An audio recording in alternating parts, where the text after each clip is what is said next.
sou Tedesca, corretora de imóveis, e há mais de uma década faço parte deste time de gente que ama realizar sonhos. E hoje eu vou falar sobre a nossa história.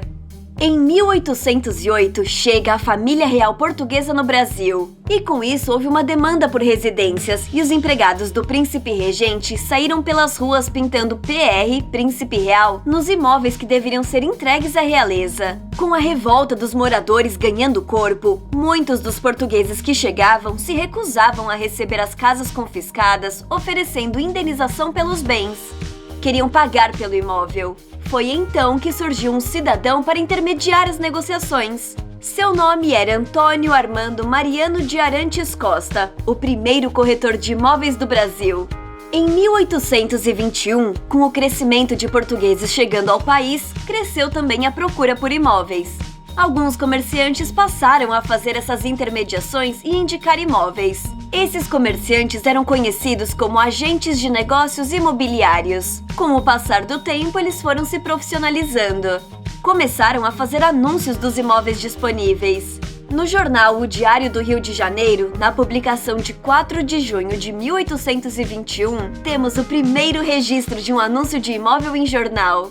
Em 1930, durante o governo de Getúlio Vargas, foram criadas as primeiras leis trabalhistas, que deram origem a uma nova forma de organização do trabalho, sendo institucionalizada a estrutura sindical brasileira. O primeiro sindicato de corretor de imóveis a ser reconhecido como tal no Brasil foi o do Rio de Janeiro, tomando posse em 12 de maio de 1938. Em 1940, a profissão já era organizada e reconhecida pela sociedade. Os corretores eram segurados no Instituto de Aposentadoria e Pensões dos Comerciários, pagando seguro anual obrigatório. E o poder público já reconhecia como oficial as avaliações feitas pelo Sindicato dos Corretores de Imóveis. A criação do pregão imobiliário no dia 30 de novembro de 1940 também foi outra importante iniciativa que aumentou ainda mais a credibilidade de toda a categoria na sociedade.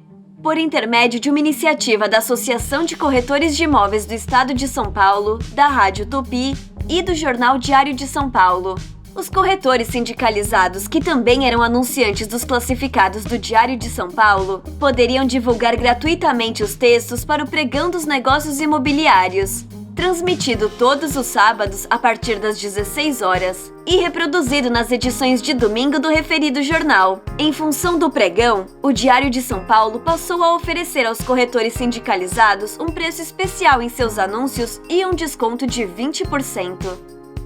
Em 1942, os sindicatos de corretores de imóveis de São Paulo e do Rio de Janeiro lançam o Decálogo do Corretor, que descreve como deveria ser o espírito e a conduta dos profissionais. Já havia uma disciplina para pagamento de comissão ao corretor. Foi criada a opção de venda e nenhum corretor deveria oferecer um imóvel sem estar devidamente autorizado pelo cliente. É expedida a carta sindical que reconhece o Sindicato dos Corretores de Imóveis no Estado de São Paulo, CIESP.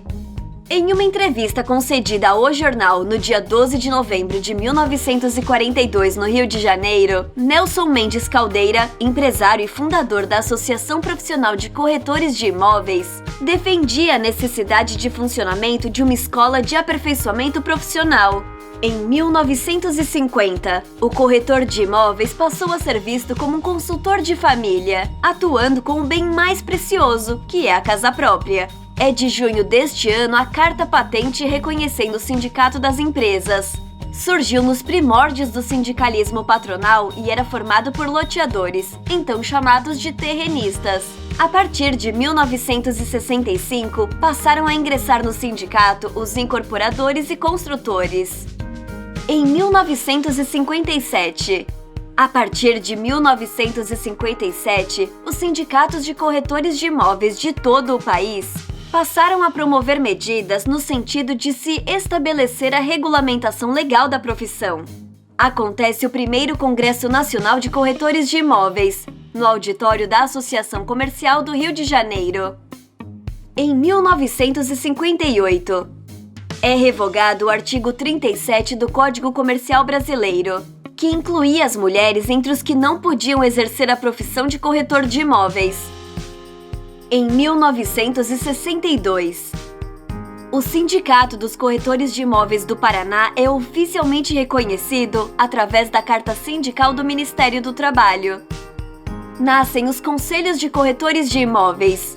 O artigo 9º da Lei nº 4.116/62 dizia: a fiscalização do exercício da profissão de corretor de imóveis será feita pelo Conselho Federal e pelos Conselhos Regionais de Corretores de Imóveis, que foram criados por esta lei.